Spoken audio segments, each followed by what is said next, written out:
So then I live every day like if I hit the brakes then I'll crash. If I met my girl 1 year earlier, would she wait for me to come back? I told her. Hey everybody, Josh here, and I'm going to go through my weekly comic haul. So I picked up 7 new comic books this week, which is actually a pretty high amount for me. I usually only get 4 or 5, well really usually only get 3 or 4 new comic books a week, because I'm on that low student budget. But yeah, there is a lot of books for me that came out this week. So I have 7 new books, which makes me pretty excited. I also have a back issue that I picked up yesterday from a used bookstore. And I also have a Star Wars book haul of 8 comic books I ordered from mycomicshop.com that I got in on Sunday. So I'm going to go through those as well. So yeah, I have a decent amount of books today to go through. And I guess I'll get started. So the first book I'm going to talk about is Amazing Spider-Man number 10. I really liked this series. It's pretty solid. I read, I think, maybe the last 4 issues of Dan Slott's run on Amazing Spider-Man. So I don't have a whole grasp on how his entire run went, but I do prefer Nick Spencer's so far. This arc hasn't been as good, I think, as the clone Peter Parker, clone Spider-Man arc, where he got split in half, but it has been solid. And this is the type of book with Amazing Spider-Man that there hasn't been an issue that's really knocked my socks off where I've gone, wow, that was just absolutely fantastic. But every issue was fun and every issue was solid. So this is a comic that I know every week that I'm going to enjoy, even if it's not great. It's going to be a fun read, and I can do that, you know. I like consistency in my comics. So the next book I'm going to talk about is Star Wars Darth Vader number 24. So I did mention that I have a pretty sizable, I guess for me, Star Wars haul coming up. But this is a new book that I got this week. It came out, and you know, I think in my last video I talked about the Darth Vader series, and while I think it's good, like don't get me wrong, it's definitely good, I said I didn't maybe understand all the hype that it's been getting. Well, this book definitely was very, very good. This was the best book of the new story arc for sure. It was basically Darth Vader just being awesome, so you can never really go wrong with that. If you can remember the ending scene from Rogue One, you know, Darth Vader just going absolutely in and how awesome that felt. I kind of felt like this. I felt like that while reading this book. So it's really, really good. Definitely the best issue of Darth Vader, I guess, in probably the last 6 or 7 issues, in my opinion. So the next book is Justice League Odyssey. So, like I've said multiple times, I didn't really start getting into comics. I guess I should say I got into comics maybe a year ago, a little over a year ago. So I haven't read, you know, a whole lot of stuff. Well, you know, I guess years of stuff. I've read a lot of stuff within the past year. But I will say, out of everything I've read so far, my favorite comic series when it comes to superheroes is probably the Green Lantern series with Jessica Cruz and Simon Bass that just ended. I really like that series. I like the partnership of them. I like Jessica Cruz's obsession with pancakes and terrible jokes. I just felt like the character was really good and how she overcome her, you know, anxiety issues and stuff. I really like the character. So she's mainly why I'm reading Justice League Odyssey. This book has been solid. It hasn't been great, it's been solid. But because Jessica Cruz is in it, and I really like that character, I'm sticking with it. And this was probably the best issue of the 3 that have come out so far. And a new character is introduced in this book as well, which I didn't know was going to happen. So that's even cooler. And Darkseid's kind of lurking around in the background, you know, making things happen. So I'm curious to see what his motivations are. But yeah, it's a solid book. And with Jessica Cruz, you can't really go wrong. So here's Batman Beyond number 26. So the A cover was apparently a homage cover to I don't remember what they said, like Batman 251 or something like that. I don't remember exactly, but if I knew it was an homage cover, I might have picked it up. But I did think this one just looked better, so I grabbed this one. And well, like I said, I haven't been in the comics for a huge amount of time. I grew up watching almost every single animated show, almost every single animated movie, all the live action movies with superheroes. So I knew a lot about superheroes and, you know, the DC and Marvel universe. And Batman Beyond was one of my favorite TV shows growing up. Still is probably one of my favorite animations ever made. So I have a soft spot for the character, and this book is just really nostalgic to me, and it's solid. Dan Jurgens is doing a good job. And the Joker is back, not getting into too much of the story, but the Joker's back, and it's pretty interesting. So I really want to see where it goes. I really like Batman Beyond. There hasn't really been, I guess I take that back, actually. I was about to say there hasn't been a bad issue, but I think issue number 14 or 13 was really bad, but that's the only one. So here's a book that a lot of people I've seen don't like, which kind of surprises me. I think this book has been very, very good. A lot of people don't like Tom King, I guess, but I'm enjoying him. I think he's doing a good job on Batman. And Heroes in Crisis, I think, has been kind of a quiet masterpiece in my opinion. The art is fantastic. The story has been really solid. Issue number 1 of Heroes in Crisis, like, it stuck with me for a long time. I was still thinking about it 3 weeks after it came out. Like, I couldn't wait for the second issue to come out. I don't want to say this was the weakest issue, because it wasn't weak. It was good. But I will say this was probably the most confusing issue. Like, I didn't really know what was going on. I could tell that it was quality, and the story had me, like, intrigued. But it was jumping around, and I couldn't tell if it was flashbacks or, like, I don't know. I was kind of confused. So if anybody can explain to me what was going on in this, it would be greatly appreciated, because I really like this series so far, but this issue was kind of like, I have no idea what's going on. I like it, but I don't know what's going on. So here's the next book, Uncanny XMen, issue number 3, and it's so cool to me to finally be able to read Uncanny XMen as it's coming out. My experience with Uncanny until this point had always been just going through back issues, and this is such an iconic series, and a series that brought so many people into comic books. And you always hear people talk about how good Uncanny was in the 90s. So it's really cool to me to have Uncanny now as a comic book fan, be able to read it as it's going. And it makes me even more excited that I actually like it. I loved the 90s TV show. I loved I loved X-Men Evolution. So I've always liked X-Men from the TV shows. And it's really, really cool to be reading the main title in comic book form. X-Men Blue I thought was was really good, especially the Cry Havoc storyline. X-Men Gold I thought was good at the beginning, but kind of fell off the end. I will say X-Men Gold, it gave me kind of that X-Men Evolution feel in the earlier issues, because Kitty was running the academy and everything, so that was pretty cool. Astonishing X-Men was great. The Matthew Rosenberg, his 5 issues were fantastic. I don't really like X-Men Red, but this, like, as much as I love the Astonishing X-Men and X-Men Blue, this definitely feels like the X-Men from TV shows that I've watched the most. And I can't say it feels like 90s X-Men because I haven't really read it, but if I had to guess what 90s X-Men felt like, I would guess it feels like this. Basically what I'm trying to say is I really like it, and it reminds me of the TV shows and movies, which is great. So this is definitely cover of the month, if not the year. It's definitely the cover of the year running, in my opinion, along with Batgirl 23. But the great thing about this is that it's not just a great cover. Batgirl, under, I think her name is Margaret, I think it's pronounced Margaret Scott. Batgirl has been very, very good. Batgirl is like Supergirl, as in, it wasn't a great series, and then it got a new creative team, and it's just done a complete 180. I always talk about how much I love Supergirl right now, and while I don't think Batgirl is necessarily at that level of Supergirl, it's definitely a solid book. And I want to see Margaret Scott write a Batman book, like the main Batman title. That's how good of a writer I think she is. She's doing a really, really good job.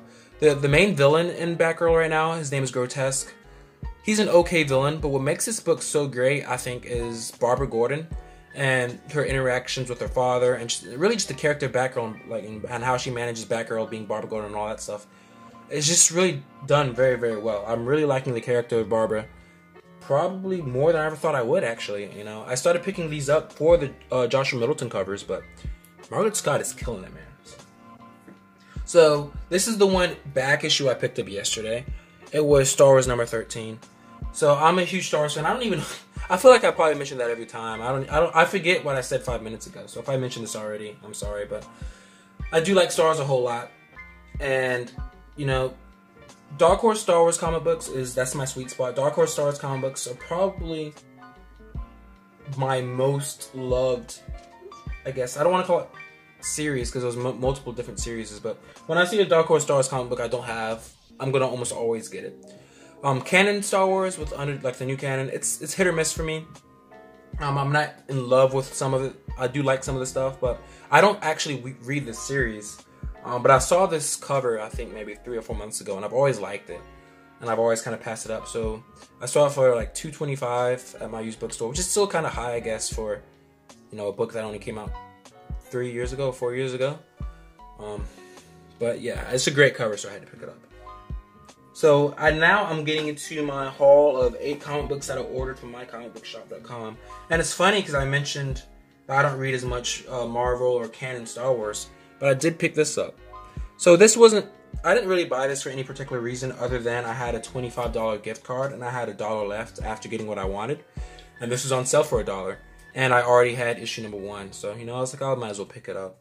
You know, Last Jedi has been talked about so many times, and I actually want to make a video essay on my opinions about it. Just kind of, I'm an English major in college, so we've actually been told to do like make video essays, and you know, write essays and do a lot of stuff like that. So I just want to do one on Last Jedi.